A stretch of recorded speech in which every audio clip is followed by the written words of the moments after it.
This news is sponsored by St. Joseph Senior Secondary School, Panapur, Kadiyat, Bangra, Muzaffarpur.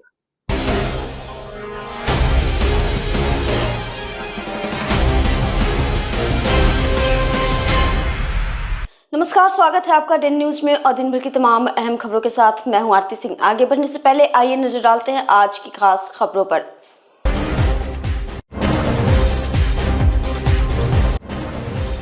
हथियार खरीद बिक्री करने वाले 4 अपराधी गिरफ्तार। वर्चस्व के लिए किया फायरिंग, 3 हथियार समेत 1 दर्जन गोली जब्त।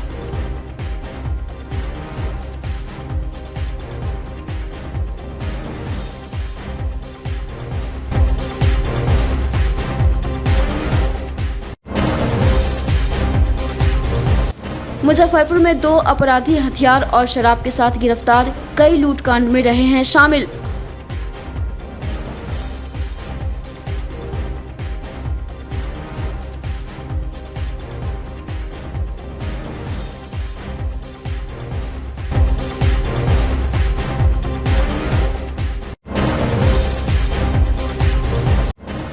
और शहर का कुख्यात शराब माफिया राहुल समेत आधा दर्जन कारोबारी गिरफ्तार, बड़ी मात्रा में शराब हुआ बरामद।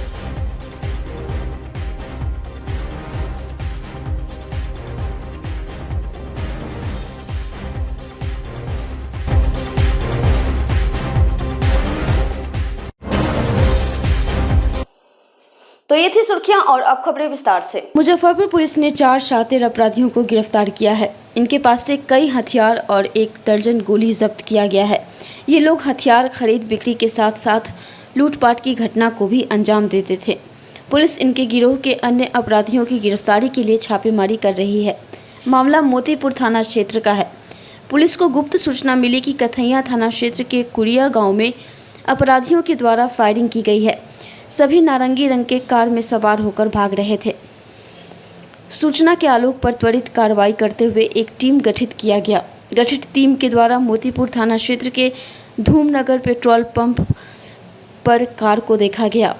पुलिस की गाड़ी को देखकर अपराधी भागने लगे, जिसके बाद खदेड़ कर तीनों अपराधियों को पकड़ा गया। तीनों की तलाशी ली गई। तलाशी के क्रम में उनके पास से 2 पिस्टल और 1 दर्जन गोली बरामद की गई। उसके बाद तीनों अपराधियों को गिरफ्तार कर थाना लाया गया। तीनों से सख्ती से पूछताछ की गई। पूछताछ के क्रम में अपराधियों ने बताया कि वे लोग हथियार खरीद बिक्री का काम करते हैं, साथ ही लूटपाट की घटना को भी अंजाम देते हैं। आगे बताया कि कथैया थाना क्षेत्र के कुड़िया गांव निवासी शशि भूषण शाही उन लोगों को हथियार उपलब्ध करवाता है, जिसके बाद शशि भूषण शाही के घर पर छापेमारी की गई। छापेमारी के दौरान उसके घर से भी एक नाली बंदूक बरामद किया गया। गिरफ्तार अपराधियों की पहचान मोतीपुर थाना क्षेत्र के पाना छपरा गांव निवासी राजकुमार राय के पुत्र पंकज कुमार, सिंगोली गांव निवासी स्वर्गीय किशोरी सिंह के पुत्र सूरज कुमार, शाही भूषण शाही और कथैया थाना क्षेत्र के कुड़िया गांव निवासी धनंजय सिंह के पुत्र सुजीत कुमार के रूप में हुई है। पुलिस ने पूछताछ में सुजीत ने बताया कि कुड़िया गांव की रहने वाली एक लड़की से उसका प्रेम प्रसंग चल रहा है। कुछ दिन पूर्व वो लड़की को लेकर भाग गया था, लेकिन ग्रामीणों के दबाव में उसे लड़की को वापस घर भेजना पड़ा। सुजीत उक्त लड़की से शादी करना चाहता है, लेकिन गांव वाले शादी के लिए राजी नहीं हो रहे हैं।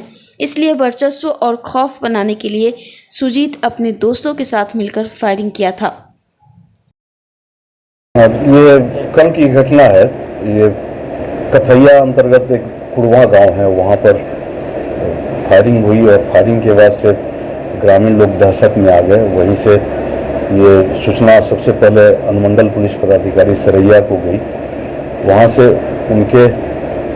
उनके द्वारा वरीय पुलिस अधीक्षक महोदय को बताया गया। वरीय पुलिस अधीक्षक महोदय के निर्देशन पर मोतीपुर थाने को कहा गया कि ये लोग BR 06 AS 4624 नामक मारुति सुजुकी संतरा रंग की गाड़ी है, इससे ये लोग मोतीपुर की ओर जा रहे हैं। तो इस सर के आदेश के बाद मोतीपुर से नीरज, राजन, धीरेंद्र और रामजीत यादव, इसके अलावा सिपाही विनय, संजय, जयराम, ये लोग की एक टीम वहाँ पर जो कथैया से मोतीपुर के लिए जो रास्ता है सरैया पथ पर धूमनगर के पास पेट्रोल पंप है, वहीं पर इनको रोका गया।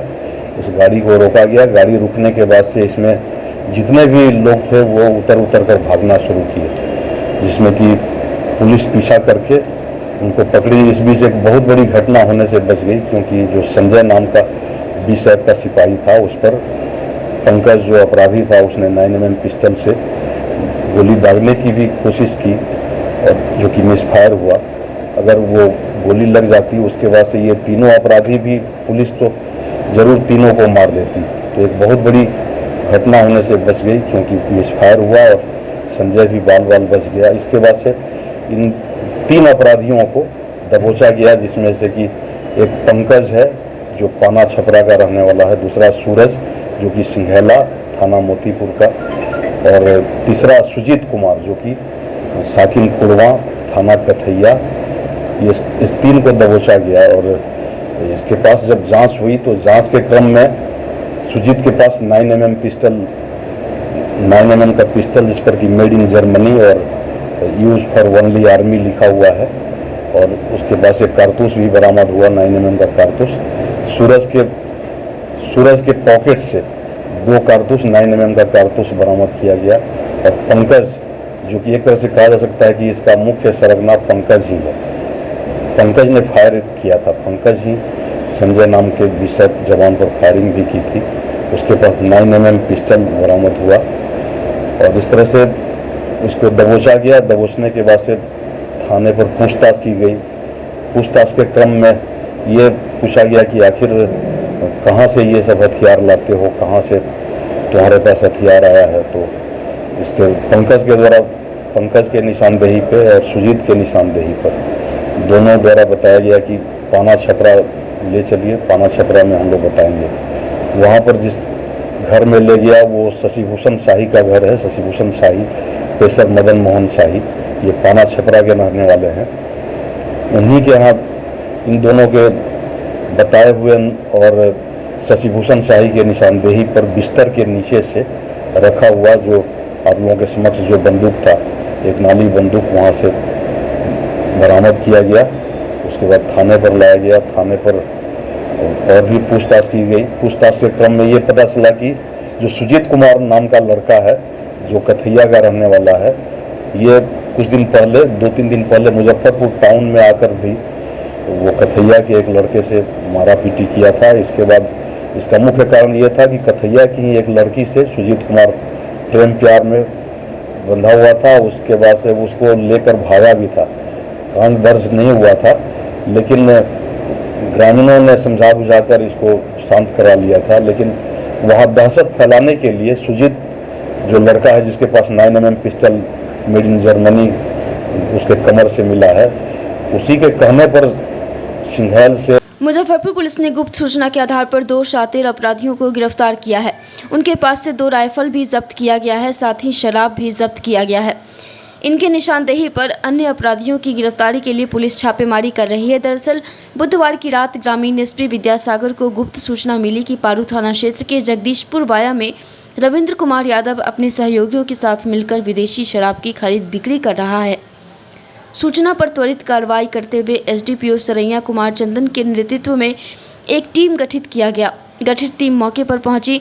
पुलिस को देखते ही मौके पर मौजूद लोग भागने लगे। पुलिस ने खदेड़ कर 2 लोगों को गिरफ्तार कर लिया। साथ ही 18 लीटर विदेशी शराब भी जब्त किया गया। गिरफ्तार अपराधियों की पहचान पारू थाना क्षेत्र के जगदीशपुर बाया निवासी पासपत यादव के पुत्र रविंद्र कुमार और बहदीनपुर दानो निवासी प्रेमचंद्र भगत के पुत्र विकास कुमार के रूप में हुई। उसके बाद दोनों से पूछताछ की गई, जिसके बाद रविंद्र की निशानदेही पर उसके घर में रखे अलमारी के पीछे से एक 2 नाली बंदूक और एक नाली बंदूक बरामद किया गया। साथ ही एक ऑल्टो कार को भी जब्त किया गया। विकास कई लूटकांड में शामिल विकास एक शातिर अपराधी है। विकास के खिलाफ जिले में कई आपराधिक मामले दर्ज हैं। विकास सीएसपी केंद्र को निशाना बनाता है, पहले भी जेल जा चुका है।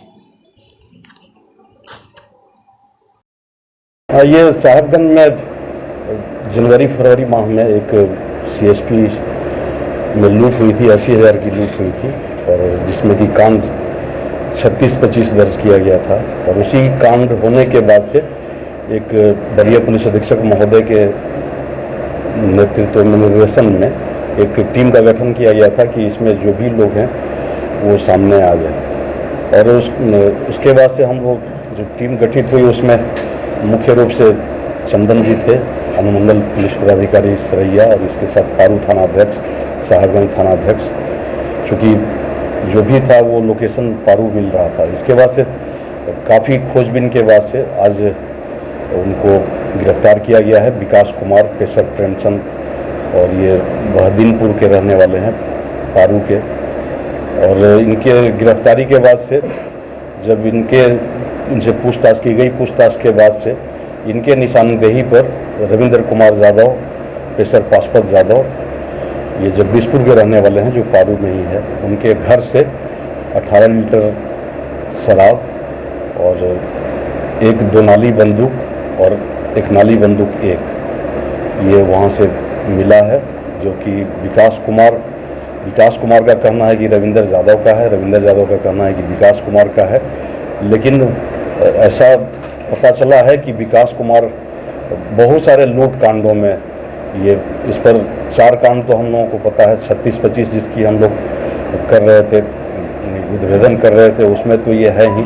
इसके अलावा 224 सदर थाने का, 4224 सदर थाने का, इसके अलावा पारू का 286-24 और दूसरा 20-24, ये पारू का 2, सदर का 1 और साहेबगंज का 36-25। इसके अलावा भी इतिहास हम लोग खंगाल रहे हैं। ये लोग पूर्व में भी ये लूट कांड में थे, हम लोग ने पकड़ के जेल भेजा था। इन जेल से निकलने के बाद ये लोग लगातार लूट कर रहे थे। इनके साथ और भी 2 लोग हैं जिनका हम लोगों ने शिनाख्त कर लिया है, उनको भी बहुत जल्द उठाएंगे। इन लोगों का विरोध दूसरे जिला में फैला हुआ है। इन लोगों का अगल बगल का जिला जो है, जैसे कि पश्चिमी चंपारण में, गोपालगंज में भी इनका वहाँ भी जाकर CSP, खासकर ये CSP पर निशाना डालते हैं। और CSP का तो 2 केस हमारे यहाँ ही है, साहेबगंज में, नवलपुर में एक CSP लूट हुआ था और दूसरा पारू में। हथियार बरामद है, ये इनका हम लोग अनुसंधान कर रहे हैं, अभी तो बता नहीं रहे हैं। एक जो विकास है इसका, एक आप लोगों को याद होगा कि इसका मोबाइल पर भी ये काफ़ी हाईलाइट हुआ था, और जिसमें कि वो एक पिस्टल लेकर के पिस्टल लहरा रहा है। तो हम लोगों ने पूछताछ के क्रम में बहुत पूछताछ किया गया, इसके बाद भी वो पिस्टल अब तक बरामद नहीं हुआ है। लेकिन जैसा ये बता रहा है कि इसका दूसरा साथी जब गिरफ्तार होगा तो उसके पास से पिस्टल जरूर मिल जाएगा। आर्म्स एक्ट मामले में ये पारू में ये केस दर्ज हुआ है, 202-25 पारू में केस दर्ज हुआ है। बिहार में लागू शराबबंदी के बावजूद शराब कारोबार रुकने का नाम नहीं ले रहा है। मुजफ्फरपुर उत्पाद विभाग की टीम ने विभिन्न थाना क्षेत्रों में छापेमारी कर 5 शराब कारोबारियों को गिरफ्तार किया है। गिरफ्तार आरोपियों में नगर थाना क्षेत्र के मोती झील पांडे गली से राहुल कुमार, पारू के बैजू राय, सिवाई पट्टी के नीतीश कुमार, औराई के रोशन और विकास शामिल हैं। इनके पास से सैकड़ों लीटर देसी व विदेशी शराब बरामद की गई है। साथ ही एक कार भी जब्त की गई है। इसमें से सबसे बड़ा शराब माफिया पांडे गली का राहुल है। बार बार जेल जाता है। जमानत पर बाहर आने के तुरंत बाद से शराब के कारोबार भी लग जाता है। उत्पाद अधीक्षक दीपक कुमार सिंह ने बताया कि शहर से लेकर ग्रामीण इलाकों में लगातार छापेमारी की जा रही है। खासकर बात यह रही कि गिरफ्तार राहुल कुमार पहले भी कई बार शराब के मामले में जेल जा चुका है और जेल से छूटने के बाद फिर से कारोबार में सक्रिय हो गया था। अब की बार उसके कमरे को सील कर दिया गया है। सभी आरोपियों को न्यायिक हिरासत में भेज दिया गया है। जी, अभी हम लोग जिलाधिकारी महोदय के आदेशानुसार जिले के विभिन्न जगहों पर नित्य दिन छापामारी कर रहे हैं और इसी छापामारी के क्रम में कल कुछ 5 व्यक्तियों को गिरफ्तार किया गया है अवैध विदेशी शराब के साथ। और इसमें सबसे महत्वपूर्ण एक छापामारी की गई है जो कि नगर थाना के अंतर्गत पांडे गली वार्ड नंबर 24 में राहुल कुमार का घर है। और राहुल कुमार पूर्व से भी कई बार उसके यहाँ छापामारी हुई है और जेल जा चुका है पुलिस विभाग और उत्पाद विभाग के द्वारा। कल उसके घर में जब हम लोग छापामारी किए तो उसके घर के अंदर एक कार खड़ी थी चेवरलेट कंपनी की। उसके बोनट में उसके कार के नीचे फर्श ज़मीन पर और उसके घर के अंदर एक कमरा में एक पलंग था, उसके बॉक्स में विदेशी शराब मिला है और कुल 137 बोतल विभिन्न ब्रांड का विदेशी शराब और बियर की बरामदी हुई है राहुल कुमार के घर से। अग्रेतर कार्रवाई करते हुए हम लोग उसके कार को जब्त किए, राहुल कुमार को गिरफ्तार करते हुए उसके घर को, जिस कमरा से शराब की बरामदी हुई, उस कमरा को भी सीलबंद करने की प्रक्रिया में है। अपने यहाँ से कितनी बार जेल गया है? अभी हम लोग जो उत्पाद विभाग का ये पूर्व का ये अभिलेख देख चुके हैं, उसके अनुसार वो 3 बार उत्पाद विभाग के छापामारी हुई और जेल जा चुका है। थाना से भी जेल गया है? 3 बार पूछताछ, हालांकि हम लोग इसका क्रिमिनल एक्सीडेंट पता करेंगे, लेकिन जैसा कि अभियुक्त ने बताया 3 बार नगर थाना क्षेत्र से भी वो जेल जा चुका है। श्रीनगर के पहलगाम में हुए आतंकी हमले ने पूरे देश में आक्रोश की लहर पैदा कर दी है। इस घटना के विरोध में गुरुवार को मुजफ्फरपुर के माखन शाह चौक पर विभिन्न हिंदू संगठनों ने संयुक्त रूप से प्रदर्शन किया। प्रदर्शन के दौरान युवाओं ने पाकिस्तान मुर्दाबाद के नारे लगाए और पाकिस्तान के राष्ट्रीय ध्वज को पैरों तले रौंद कर आग के हवाले कर दिया। आक्रोशित युवाओं ने कहा कि धर्म पूछकर निहत्थे नागरिकों पर हमला करना कायरता का प्रतीक है।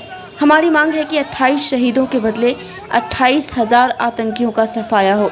अब समय आ गया है कि आतंकवाद को जड़ से खत्म किया जाए और पाकिस्तान को कड़ा सबक सिखाया जाए। जब तक देश इन शहादतों का बदला नहीं लेता, हम अपना रोष प्रकट करते रहेंगे। प्रदर्शनकारियों ने सरकार से आतंकवाद के खिलाफ कठोर कार्रवाई और शहीदों के बलिदान का सम्मान करने की मांग की।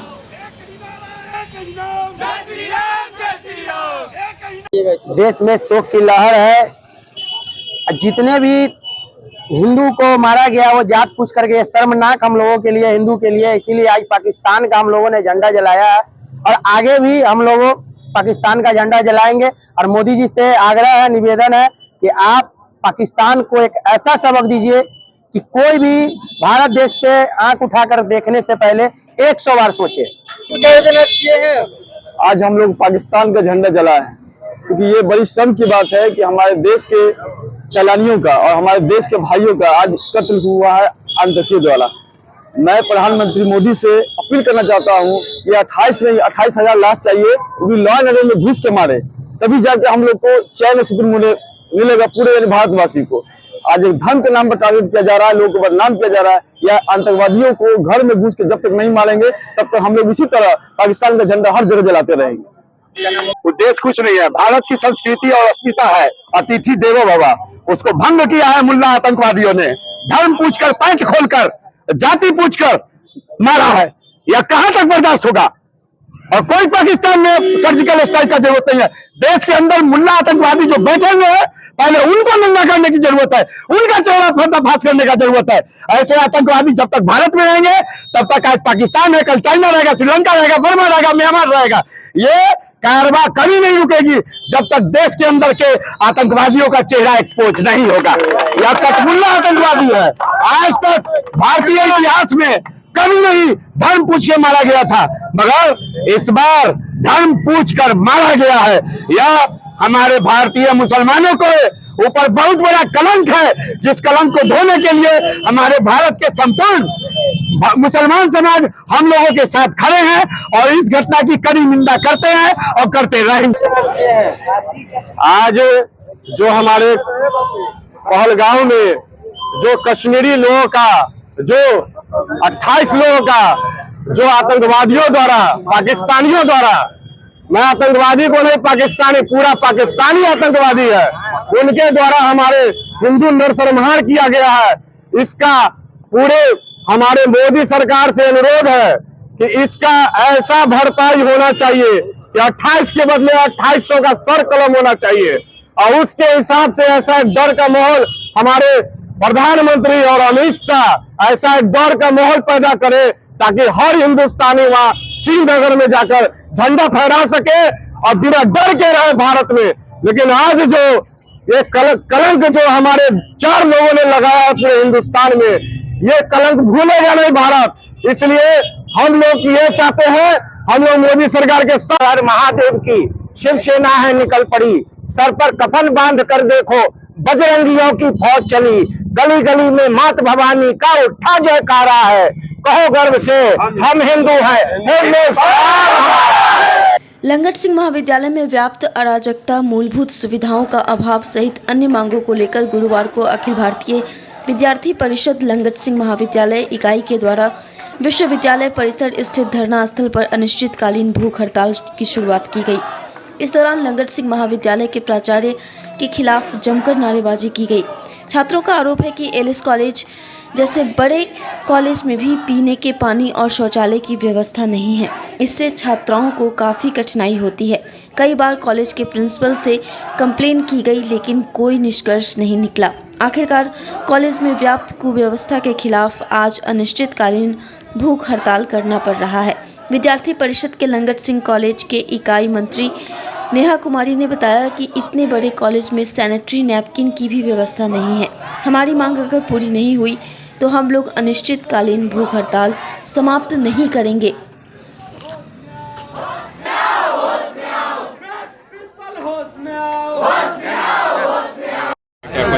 आज लंगट सिंह महाविद्यालय इकाई द्वारा धरना प्रदर्शन किया जा रहा है।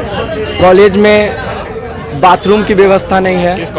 लंगट सिंह महाविद्यालय में बाथरूम की व्यवस्था नहीं है। क्लास की नियमित साफ सफाई नहीं हो रही है।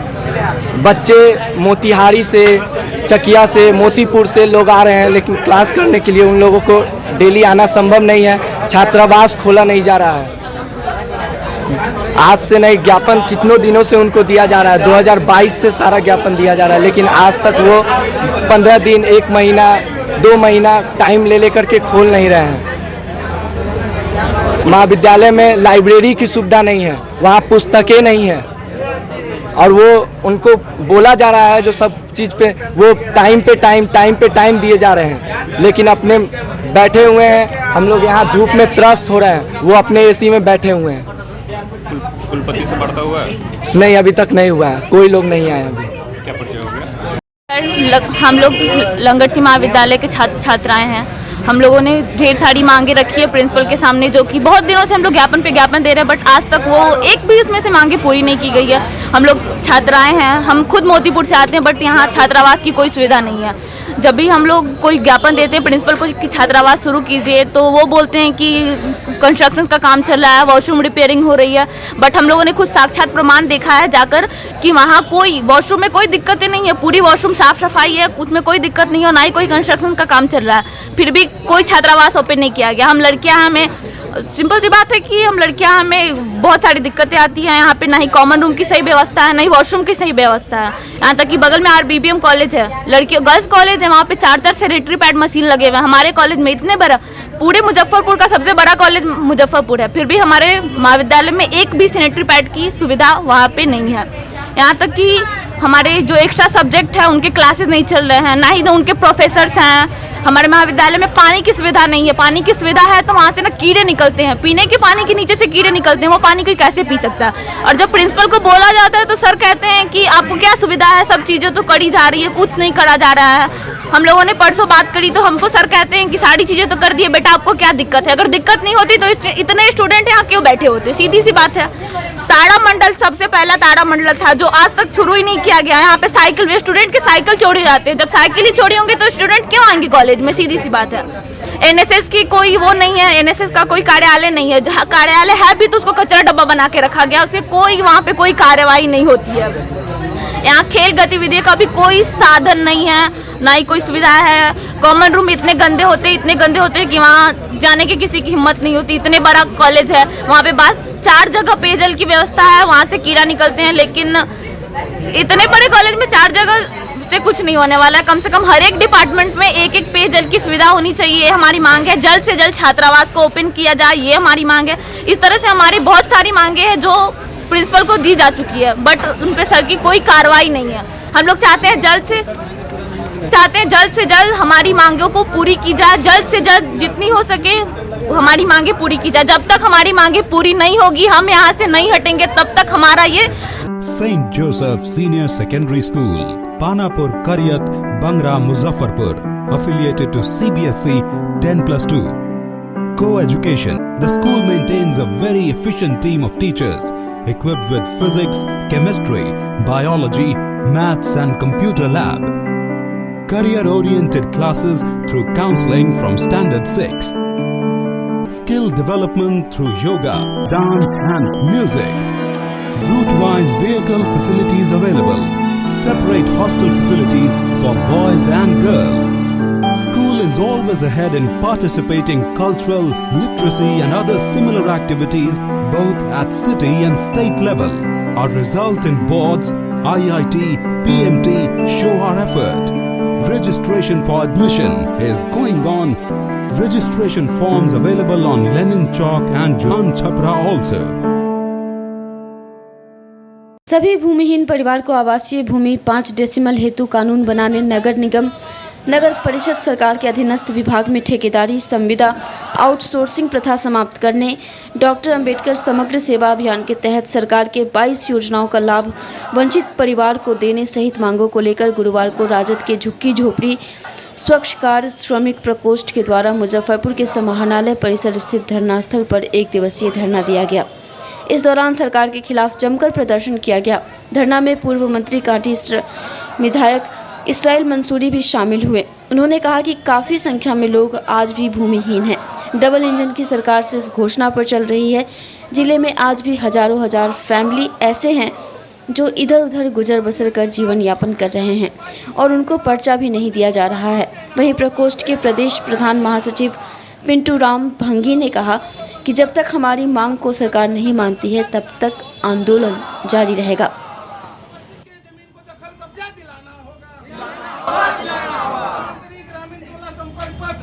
दिवसीय धरना प्रदर्शन 7 सूत्री मांगों को लेकर के की गई है, जिसमें महत्वपूर्ण मांग है कि जो भूमिहीन है भूमिहीनों को पर्चा दी जाए। काफ़ी संख्या में लोग भूमिहीन आज भी ये डबल इंजन की सरकार ये माननीय मुख्यमंत्री नीतीश कुमार जी सिर्फ घोषणा पर इनकी सरकार चल रही है और आज तक जो है इस जिलों में हजार में ऐसा फैमिली है जो आज भी जो है इधर उधर बसर करके अपना जीवन यापन कर रहे हैं और उनको जो है पर्चा नहीं दिया जा रहा है। दूसरा है कि आउटसोर्सिंग महत्वपूर्ण विषय है। जो हमारे भंगी समाज के लोग थे, धोबी समाज के लोग थे, नाई समाज के लोग थे, ये छोटी छोटी समाज के लोग उस रूप में नियुक्ति हो जाती थी। चतुर्थवर्गीय कर्मचारी की नियुक्ति सरकार खत्म कर दी और आउटसोर्सिंग पर बहाल किया जा रहा है। आउटसोर्सिंग पर भी कंपनी को दे दी जा रही है। सरकार का खजाना लूटा जा रहा है लेकिन लोग बेरोजगार हो जा रहे हैं। आउटसोर्सिंग कंपनियां जो है शोषण करने का काम कर रही है। जब इच्छा हो रहा है तब हटा दी जा रही है। लोग बेरोजगार हो रहे हैं, अनिश्चितता के दौर में है। इन सब तमाम मुद्दों को लेकर के आज जो है सो राष्ट्रीय जनता दल श्रमिक प्रकोष्ठ 1 दिवसीय धरना की है और निश्चित तौर पर इन तमाम मांगों को जब तक पूरा नहीं किया जाएगा तब तक जो है सो आंदोलन राष्ट्रीय जनता दल करती रहेगी। 24 अप्रैल 2025 को समाहरणालय धरना स्थल पर 1 दिवसीय धरना 7 सूत्री मांगों के तत्वाधान में आयोजित हुई है। 7 सूत्री जो मांग है पहले मैं उस पर चर्चा कर दूं, उसके बाद मैं उस पर बिंदुवार प्रकाश डालूंगा। मुद्दा क्या है बोलिए। मुख्य मुद्दा हमारी मांग है कि सरकार गरीब तबका जो है मादली तबका से वोट तो ले लेती है लेकिन किए हुए वादों को भूल जाता है, क्योंकि एक जो है तरीपार है, दूसरा जो है जुमलेबाज है और तीसरा पलटी मार है। जब जब चुनाव आता है जुमला बोलकर चला जाता है और कोई पलटी मार देता है। तो मेरा कहना है आज गरीबों को न्याय नहीं मिल पा रहा है, चाहे वो SC/ST एक्ट हो, उसमें समय जो है चार्जशीट नहीं जाने से आरोपित जो है खुलेआम घूमता है और शोषित पक्ष क्या कहते हैं पीड़ित पक्ष को तंग तबाह करता है। आज गरीबों से वोट तो लिया जाता है और उसे वादा तो किया जाता है लेकिन उसे जो है कि उस भूमिहीन को भूमि नहीं दी जाती है। तो मेरा इसे धरना के माध्यम से जो मांग है उसमें एक है कि भूमिहीन परिवार को आवासीय भूमि देने के लिए 5 डिसमिल जमीन देने के लिए कानून बनाया जाए। नगर निगम, नगर परिषद और सरकार के अधीनस्थ कार्यालयों में ठेकेदारी प्रथा, संविदा, आउटसोर्सिंग ये सब समाप्त होनी चाहिए। मेरा मानना नहीं है। आज आप देख सकते हैं जब कांग्रेस की सरकार हुआ करती थी उस समय जो है कि परमानेंट नियुक्तियां होती थी। आज वही सब कर्मचारी जब से सेवानिवृत्त हो गए हैं तो पिछले 25 वर्षों से या एनडीए की सरकार जो है कि सबको आउटसोर्सिंग सुविधा के माध्यम से बहाल कर रही है। आप देख सकते हैं उस दीवार पर मैंने एक चित्रण करके दिखलाया है कि किस तरह से आज जो है कि वंचित शोषित समाज आर्थिक गुलामी के जंजीरों में जकड़ा हुआ है और किस तरह से तेजस्वी से गुहार लगा रहा है कि हम लोगों को बाल बच्चा न भोजन सही से कर पा रहा है न उसे शिक्षा दे पा रहे हैं और आर्थिक गुलामी के जंजीरों में वो जकड़ा हुआ है। योजना का लाभ मिल रहा है कि नहीं दलितों को? आज भी आवास योजना जो पीएम आवास योजना में है धांधली है। आवास सहायक के द्वारा क्या कहते हैं कि वैसे लोगों को सूचीबद्ध किया जा रहा है विभिन्न प्रखंडों में, चाहे मुजफ्फरपुर हो चाहे बिहार के कोई भी प्रखंड 534 प्रखंड में बगैर पैसा लिए हुए उसे सूचीबद्ध नहीं किया जा रहा है। आगे भी आंदोलन जारी रहेगा? आगे भी आंदोलन जारी रहेगा। बिहार की पुलिस अक्सर अपने अजीबोगरीब कारनामों के लिए सुर्खियों में रहती है। ताज़ा मामला पूर्वी चंपारण जिले के कुंडवा चैनपुर थाने का है, जहां पुलिस ने जिसके घर पर हुई बमबारी व लूटपाट हुई उसी परिवार को ही अभियुक्त बना दिया। इतना ही नहीं, पीड़ित परिवार की ओर से एफआईआर के लिए दिए गए आवेदन को भी पुलिस ने सीधे दरकिनार कर दिया। पीड़ित परिवार ने जिले के मानवाधिकार मामलों के अधिवक्ता एसके झा के माध्यम से बिहार राज्य मानवाधिकार आयोग व राष्ट्रीय मानवाधिकार आयोग के समक्ष 2 अलग अलग याचिका दायर की है। पूरा मामला यह है कि पूर्वी चंपारण के कुंडवा चैनपुर थाना क्षेत्र के जटवलिया ग्राम निवासी मालती देवी और उसके पति कपिल देव दुबे करीब 2 महीने से पूरे परिवार सहित घर पर नहीं थे। इसी बीच 13 अप्रैल की रात करीब 11 बजे उनके घर पर उनके ही गांव के कुछ लोगों ने तोड़फोड़ व लूटपाट करना शुरू कर दिया। पीड़िता दंपति ने बताया कि पहले तो उन लोगों ने उनकी पोती की शादी के लिए रखे गए जेवर जेवरात, कपड़ा, बर्तन आदि सामानों को लूट लिया।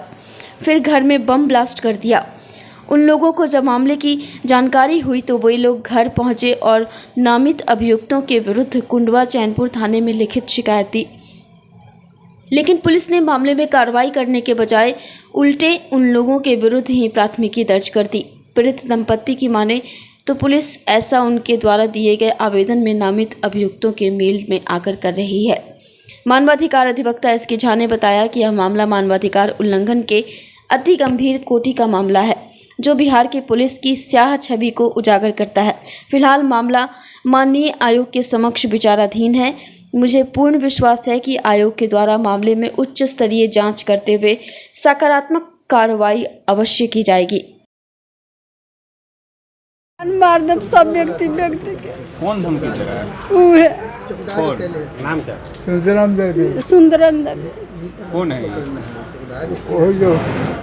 वही लगे पहले ही झगड़ा ओकरा से भेल है, सुना नहीं। वही उहे फंसाइले बा।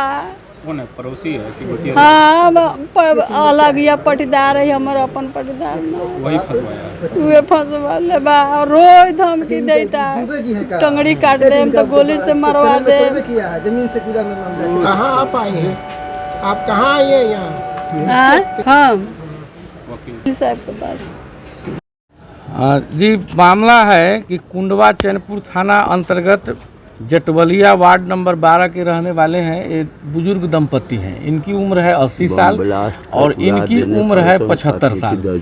और ये लोग अपने घर पर पिछले 2-2.5 महीना से नहीं थे। ये लोग घर में ताला वगैरह लगा करके ये लोग अपना बाहर में रह रहा था।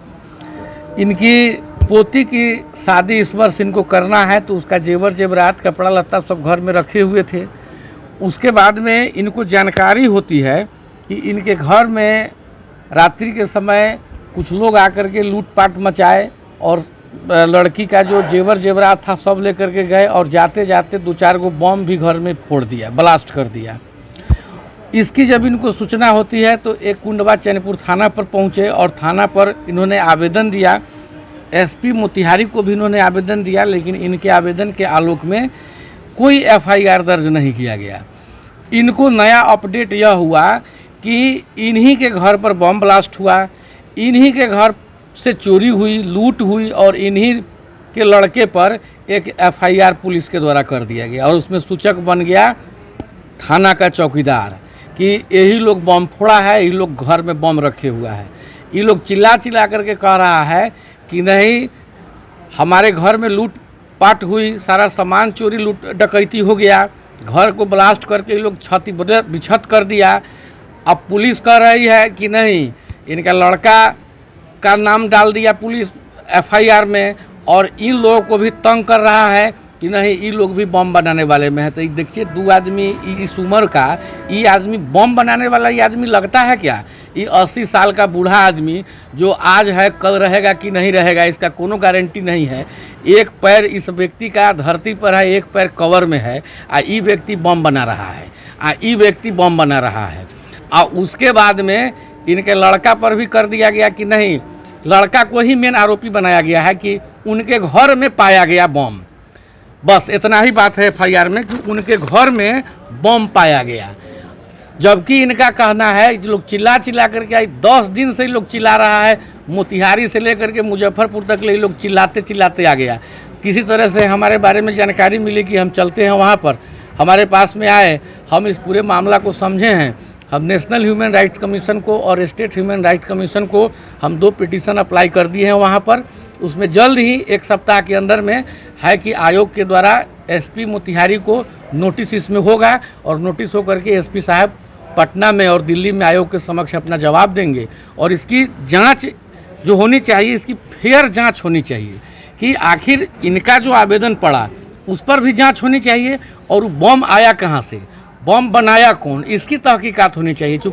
मुजफ्फरपुर में ऑल इंडिया कांग्रेस कमेटी के पर्यवेक्षक अमिताभ दुबे ने राज्य सरकार पर हमला बोला है। उनका कहना है कि बिहार में किसी भी काम का डिसीजन विधायक नहीं कर सकते हैं, उनके पास पावर नहीं है। कोई भी काम हो उसका डिसीजन अफसर लेते हैं। बिहार सरकार अफसरशाही से ही चलती है। विधायक काम करने की कोशिश करते हैं लेकिन अफसर के आगे काम नहीं होता है। पूरी व्यवस्था पटना से कंट्रोल होती है। पॉलिटिकल सिस्टम को किनारे कर अफसर सिस्टम से सरकार चल रही है। ये सारी बातें उन्होंने प्रेस वार्ता में कही हैं। दरअसल ऑल इंडिया कांग्रेस कमेटी के पर्यवेक्षक अमिताभ दुबे चुनावी मैनिफेस्टो तैयार करने के लिए 2 दिनों के मुजफ्फरपुर दौरे पर थे। पहले दिन उन्होंने जिले के अलग अलग सामाजिक संगठनों से बातचीत कर चुनावी मैनिफेस्टो के लिए मुद्दा तैयार किया।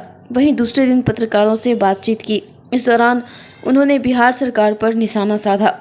इस वर्ष चुनाव को लेकर कांग्रेस बिहार में काफ़ी एक्टिव है। अपने पुरानी रणनीतियों में बदलाव कर नए तरीके से चुनाव लड़ने की तैयारी कर रही है। कांग्रेस पार्टी के बड़े नेता लगातार बिहार दौरा कर रहे हैं। मौके पर जिलाध्यक्ष अरविंद कुमार, कृपाशंकर शाही सहित अन्य कांग्रेस नेता मौजूद थे। हम बिहार की आवाम से बात करके तैयार कर रहे हैं। हर ज़िले में जा रहे हैं, 38 ज़िलों में जा रहे हैं।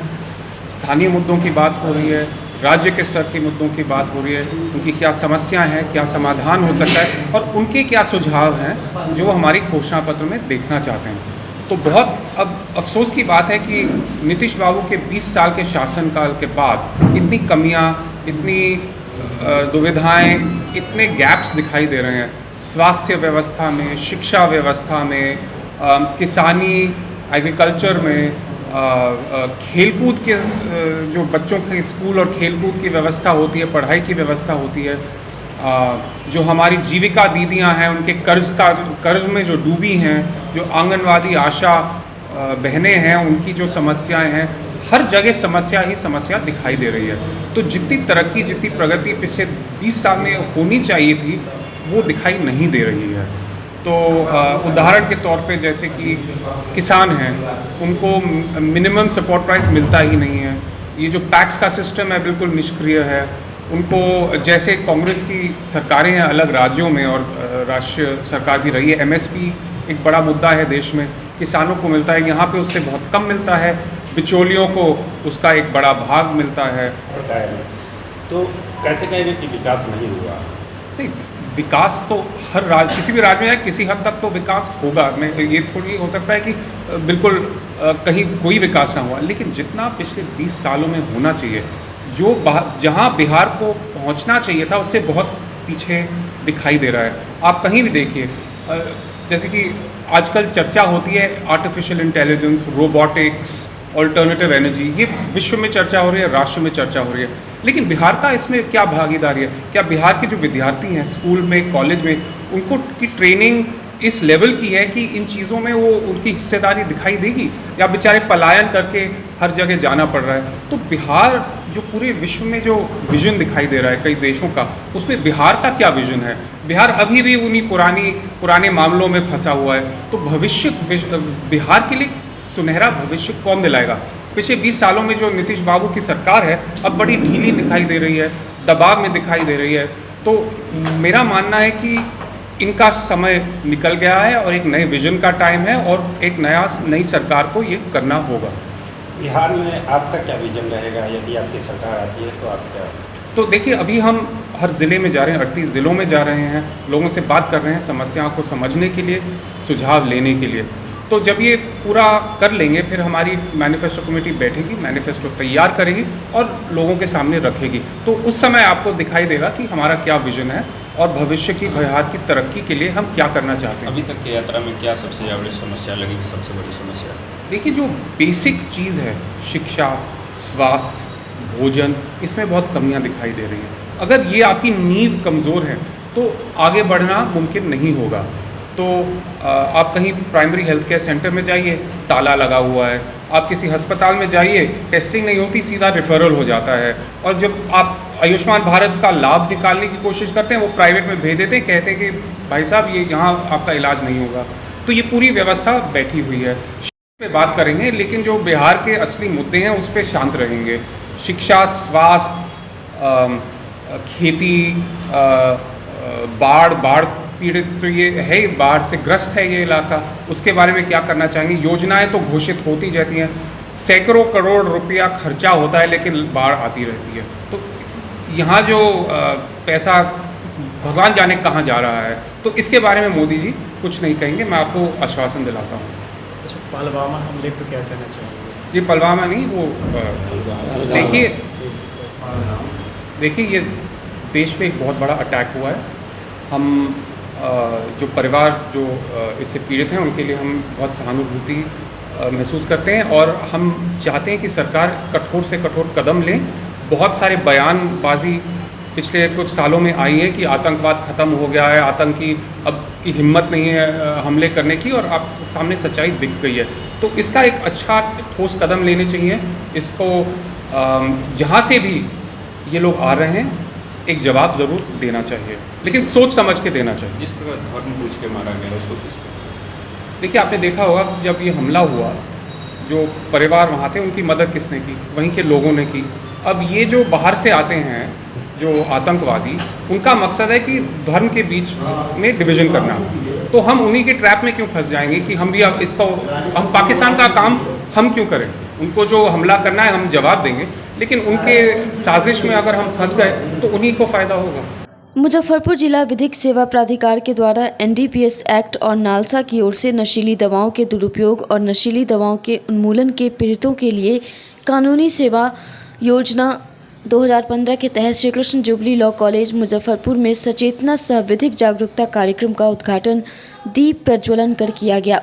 कार्यक्रम में मुजफ्फरपुर व्यवहार न्यायालय के प्रधान जिला एवं सत्र न्यायाधीश श्वेता कुमारी सिंह, विशेष न्यायाधीश एनडीपीएस एक्ट अमित कुमार सिंह और जिला विधिक सेवा प्राधिकार की सचिव जयश्री कुमारी के अलावे Shri Krishna jubilee law college के अध्यक्ष उज्ज्वला मिश्रा, निदेशक जयंत कुमार उपस्थित रहे। कार्यक्रम में गणमान्य लोगों के अलावे सैकड़ों कॉलेज के छात्र छात्राओं ने भाग लिया। विधि कॉलेज के छात्रों द्वारा नशीली दवाओं के सेवन के दुष्प्रभाव विषय पर एक नाट्य मंचन किया गया। नाटक के माध्यम से परिवार और समाज को होने वाले नुकसान के अलावे सरकार द्वारा चलाए गए कानून के बारे में अवगत कराया गया। इस दौरान प्रधान जिला एवं सत्र न्यायाधीश श्वेता कुमारी सिंह ने जागरूकता कार्यक्रम के मूल उद्देश्य को रेखांकित करते हुए विद्यार्थियों से अपील की कि वे न सिर्फ खुद को इस बुराई से बचाकर रखें बल्कि देश और समाज को सशक्त बनाने में अपनी महत्वपूर्ण भूमिका निभाएं। उन्होंने नशीली दवाओं और नशीले पदार्थों के सेवन, दुष्प्रभावों और उससे होने वाले सामाजिक आर्थिक पतन के प्रति भी छात्रों को सचेत किया।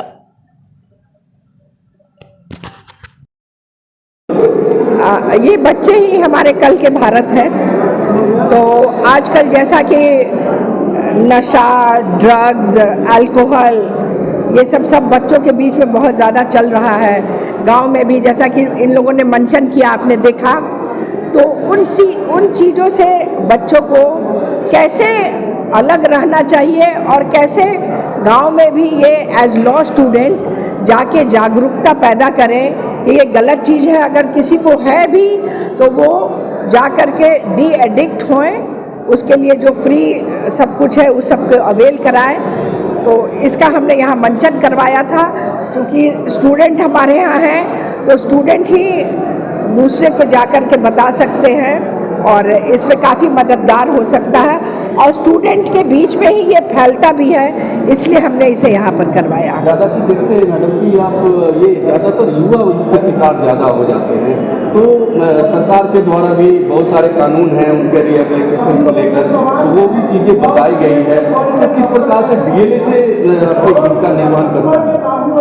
हाँ, वही बताया गया है कि कैसे सरकार द्वारा एक्ट के मुताबिक वो यहाँ पर किस तरह से आप जिन ग्रसित है जो इससे, वो भी जा कर के नशा मुक्त होए, इसका यहाँ हमने मंचन करवाया है, क्योंकि बहुत लोग इतने इसके बारे में अवगत नहीं हैं और इसके थ्रू लोग को मालूम हो गया। और यहाँ जिस तरह से 2400 बच्चे हैं तो कुछ नहीं तो कम से कम 900 बच्चे ही इस बात को फैलाएंगे, 1200 बच्चे ही इस बात को फैलाएंगे, जिस गांव से आते हैं वहाँ बताएंगे, तो ये बहुत मददगार होगा हमारी सोसाइटी के लिए। और जैसा कि आपने कहा कि युवा, पर मैंने देखा है कि गांव-गांव में बूढ़े लोग भी इससे ग्रसित हैं। बिहार में प्रोहिबिशन एक्ट के मुताबिक नहीं मिल रहा है, लेकिन गांव-गांव में जाकर के देखिए लोग पी के खटिया पर सोए रहते हैं दिन भर, तो उन लोगों को भी जागरूक करना होगा कैसे खुद अपना पैसा खर्च करके और अपने ही बदन को लोग खराब कर रहे हैं और फिर पैसा खर्च करके दवा खाएंगे।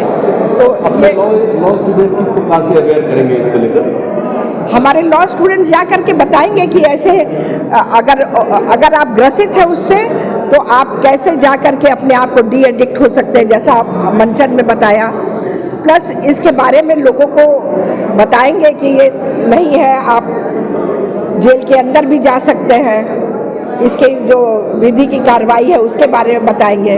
जिला बार एसोसिएशन के 32 पदों के लिए 9 मई को होने वाले चुनाव के लिए गुरुवार यानी आज से नामांकन शुरू हो गया। पहले दिन दर्जनों अधिवक्ताओं ने नामांकन किया। अधिवक्ता शुक्रवार 25 अप्रैल तक नामांकन पत्र दाखिल करेंगे। उसी क्रम में जिला बार एसोसिएशन के पूर्व अध्यक्ष रहे रामकृष्ण ठाकुर उर्फ राम बाबू ठाकुर ने व्यवहार न्यायालय परिसर स्थित मंदिर में पूजा अर्चना के बाद नामांकन दाखिल किया। इस दौरान उन्होंने कहा कि जिस तरह से अधिवक्ताओं ने हमारे ऊपर पूर्व में विश्वास जताने का काम किया और हम अध्यक्ष बने, तो मतदाताओं के विश्वास की कसौटी पर खरा उतरते हुए कई सारी अधिवक्ताओं के मान सम्मान एवं हित के लिए कार्य किया और सदा समर्पित रहें। फिर इस बार अध्यक्ष पद के उम्मीदवार के रूप में नामांकन दाखिल किए हैं। इस बार भी अधिवक्ताओं का काफ़ी सहयोग समर्थन मिल रहा है। अपना नामांकन दाखिल किया हूँ। पूर्व में भी मैं अध्यक्ष रहा हूँ और 2 साल 4 महीने का मेरा कार्यकाल था। 4 महीना ज़्यादा ही इलेक्शन 4 ड्यू था, लेकिन 4 महीना नहीं हो पाया इलेक्शन, इसलिए 4 महीना बढ़ा। और मैं पिछले टेन्योर में जो अपने मतदाता भगवान से जो वादा किया था उसको बखूबी मैंने निभाया है। मैंने अपने पिछले चुनाव में अपने मतदाता लोगों से वादा किया था कि मैं साल के प्रथम महीने में, प्रथम सप्ताह में हर साल एक टेबल डायरी आप लोगों को दिलवाऊंगा एसोसिएशन के, और वह काम मेरे कार्यकाल में, मेरे कमेटी के कार्यकाल में पूरा हुआ। दूसरा, हमने वादा किया था कि ये शुद्ध पेयजल और सीटिंग अरेंजमेंट, शुद्ध पेयजल का भी इंतजाम हुआ है, बहुत सारा इंतजाम हुआ है और हो भी रहा है, और बैठने का भी बहुत सारा काम हुआ है। पिछले टेन्योर में, मेरे टेन्योर में जो हम लोगों की कमेटी थी उसमें 23 चैम्बर का निर्माण किया गया, जो एसडीओ कोर्ट के ऊपरी तल पर कराया गया है। उसमें लगभग 100 लोग का बैठने का इंतजाम है। 23 चैम्बर में कम से कम 5-5, 7-7 आदमी करके बैठ रहे हैं। उन लोगों को बहुत अच्छा चैम्बर का निर्माण कराया गया था। और दूसरा कि हाजिरी सिस्टम को दुरुस्त करने का वादा हमने किया था। हाजिरी सिस्टम को भी बहुत हद तक ठीक किया गया है, जिसमें उसमें उनका भी, हमारे कमेटी का भी पूर्ण सहयोग था।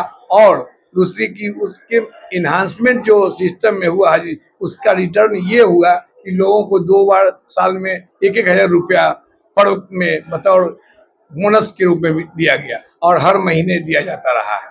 तीसरा, हमने वादा किया था अपने पिछले चुनाव घोषणा कि मैं सारे अधिवक्ताओं का इंश्योरेंस कराऊंगा ग्रुप, वो भी मेरे टेन्योर में लगभग 1800 लोगों का, जो लोग उसमें दस्तखत किए और बने उसके सदस्य, उन लोगों का नेशनल इंश्योरेंस कंपनी से इंश्योरेंस कराया गया। आप पर जो विश्वास था पूर्ण विश्वास पर मैं खरा उतरा और मुझे मेरे पद से, मेरे उम्मीदवारी से किसी को कोई दिक्कत नहीं है। सारे वोटर्स लोग मेरे फिर से मुझे अपना पसंदीदा बनाने को तैयार है और उम्मीद ही नहीं है, पूर्ण उम्मीद है कि मतदाता का जो रुझान आ रहा है उसके हिसाब से मैं पुनः हमको लोग मौका देगा। और मुजफ्फरपुर के मोतीपुर प्रखंड के मिश्रौलिया स्थित एक विवाह भवन में बिहार प्रदेश आंगनबाड़ी कर्मचारी संघ संबंध भारतीय मजदूर संघ का बैठक आयोजित किया गया। आंगनबाड़ी संघ के अध्यक्ष सहित अन्य पदों पर नियुक्त पदाधिकारी का कार्यकाल पूरा होने पर पुराने कार्यकारिणी को भंग करते हुए नए कार्यकारिणी का चयन किया गया, जिसमें संगठन के जिला स्तरीय पदाधिकारी मौजूद रहे। अध्यक्ष पद के लिए सिंपी कुमारी, सचिव पद के लिए दामिनी कांत, कोषाध्यक्ष के लिए जरीना खातून, मीडिया प्रभारी के लिए पल्लवी कुमारी, उपाध्यक्ष पद के लिए पूनम यादव, उप सचिव के लिए रेखा सिंह मनोनीत किए गए। मौके पर जिलाध्यक्ष चंद्रलेखा कुमारी, जिला सचिव संजू कुमारी सहित सैकड़ों आंगनबाड़ी सेविका मौजूद रहीं। हम ये कहना चाहेंगे कि अभी तक जो भी आज हमें जो ये पोस्ट मिला है ये सभी सेविका और सहायिका की मंजूरी से मिला है और ख़ास तौर पे हम इसमें धन्यवाद अपनी सिंपी दीदी अध्यक्ष को करना चाहेंगे, क्योंकि उन्हीं का ये कहना है कि अभी तक हम तो नए हैं लेकिन उन्हीं के इशारों पे चल के हम सोचेंगे कि जो भी सेविका और सहायिका के जहाँ तक हित में हो सकता है हम पूरी कोशिश करेंगे अपने 3 साल के अवधि में अच्छा प्रदर्शन देना। आप बोल रही हैं अध्यक्ष के इशारों पर, अगर गलत करेंगे तो जवाब उनका गलत नहीं सपोर्ट कीजिए? जी नहीं, गलत में बिल्कुल नहीं सपोर्ट करेंगे। अगर ये गलत करती तो फिर से इनको जो हमारे सेविका सहायिका बहन है दोबारा चयनित नहीं करती। इन पे भरोसा है, उम्मीद है, इसलिए आज हम दोबारा पोस्ट पे इनको अध्यक्ष पोस्ट पे हम लोगों ने चुना। जितनी मेरी सारी सेविका उनको वोट दी है उसको तहे दिल से मैं मतलब शुक्रिया कर रही हूँ। जो भी जिम्मेवारी मिली है हम अपने भरोसेमंद पे मिली है, हम सारे के निभा करूँगी। आंगनबाड़ी कर्मचारी संघ के द्वारा अमरेंद्र विवाह भवन मिश्रौलिया में हमारे संगठन के द्वारा बैठक का आयोजन किया गया, जिसमें 3 साल पूरे होने के बाद हमारे संगठन द्वारा निर्णय लिया गया कि पुराने कार्य समिति को भंग करके और नए समिति का गठन किया जाए। और इस पे हमारे जिला के अध्यक्ष महोदय और हमारे जिला के सचिव ये लोग द्वारा आए और यहाँ पे सर्वसम्मति से सब लोग चुनाव किया गया। कौन कौन पदों पर चुनाव का कार्य हुआ? अध्यक्ष के पद पे सिंपी कुमार यानी मेरा नाम का प्रस्तावित किया गया, सचिव पद के लिए दामिनी कांत का और कोषाध्यक्ष के लिए जरीना खातून, उपाध्यक्ष पद के लिए पूनम यादव जी का और उप सचिव के लिए रेखा सिंह का और मीडिया प्रभारी के लिए पल्लवी जी का नाम को प्रस्तावित किया गया। क्या परिचय हुआ आपका? मेरा नाम सिंपी कुमारी, बिहार प्रदेश आंगनबाड़ी कर्मचारी संघ BMS। आपका नए दायित्व का निर्वहन कैसे करेंगे आप? नए दायित्व का तो निर्वहन करेंगे, पूर्व से कर रहे हैं, लेकिन लोगों की उत्साह और उम्मीद को फिर से हम और बढ़कर और अच्छी रीति से कोशिश करेंगे कि अच्छा से काम करें। संघ ने आप पर दोबारा भरोसा किया है, कैसे मजबूत करेंगे? संघ के भरोसे को मैं तहे दिल से शुक्रिया जाहिर करती हूँ और जो उम्मीद से वो लोग हमें फिर से मौका दिया है तो मैं प्रयास यही करूँगी कि उनकी उम्मीद को मैं सही रीति से निर्वहन करने पाऊँ। आज की खबरों में बस इतना ही। कल फिर मिलेंगे कुछ नई खबरों के साथ। तब तक के लिए हमारी न्यूज टीम को दीजिए इजाजत। नमस्कार। St. Joseph Senior Secondary School, Panapur, Karyat, Bangra, Muzaffarpur, affiliated to CBSE 10+2. Co-education. The school maintains a very efficient team of teachers equipped with physics, chemistry, biology, maths and computer lab. Career-oriented classes through counseling from Standard 6. Skill development through yoga, dance and music. Route-wise vehicle facilities available. Separate hostel facilities for boys and girls. is always ahead in participating cultural, literacy and other similar activities both at city and state level. Our result in boards, IIT, PMT show our effort. Registration for admission is going on. Registration forms available on Lenin Chowk and Jalan Chhapra also.